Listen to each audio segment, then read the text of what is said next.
O'zbekistondagi pensionerlarga ajoyib xushxabar. Rasman xalq kutgan xabar e'lon qilindi. O'zbekistonda pensiya, ish haqqi, nafaqa, barchasi moddiy yordamlar hammasi oshirildi. Fuqarolar tezda xabardor bo'ling. Videoni o'tkazib yubormasdan oxirigacha ko'ring. Va albatta like tugmachasini bosib kanalimizga ham obuna bo'ling. O'zingizning samimiy fikrlaringizni video izohlarida qoldiring. Biz siz uchun eng so'nggi xabarlarni chiqarishda davom etamiz. Diqqat qiling, O'zbekistonda 1-iyuldan ish haqqi, pensiya, stipendiya va nafaqalar miqdori oshiriladi.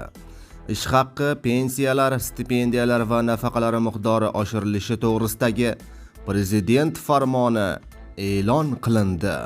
Farmonga ko'ra 2026-yil 1-iyuldan pensiyalar, nafaqalar hamda ijtimoiy reyestrga kiritilgan oilalar bolalarining nafaqalari va moddiy yordam to'lovlari miqdori 7% ga oshiriladi. Bunda yoshga doir eng kam pensiya miqdori oyiga 983 ming so'm, nogironlik pensiyasining eng kam miqdori oyiga 1,83 ming so'm.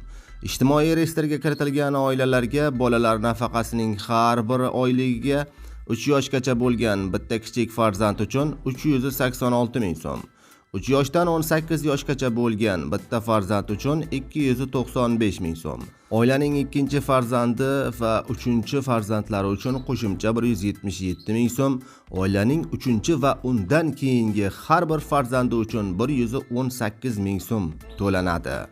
Ijtimoiy reyestrga kiritilganlar uchun moddiy yordam oylik miqdori 450 ming so'm etib belgilandi. Bundan tashqari 2026-yil 1-sentyabrdan budjet tashkilotlari xodimlarining ish haqqi ham 7% ga oshiriladi. 2026-yil 1-iyuldan pensiyani hisoblashning bazaviy miqdori oyiga 504 ming so'm etib belgilandi.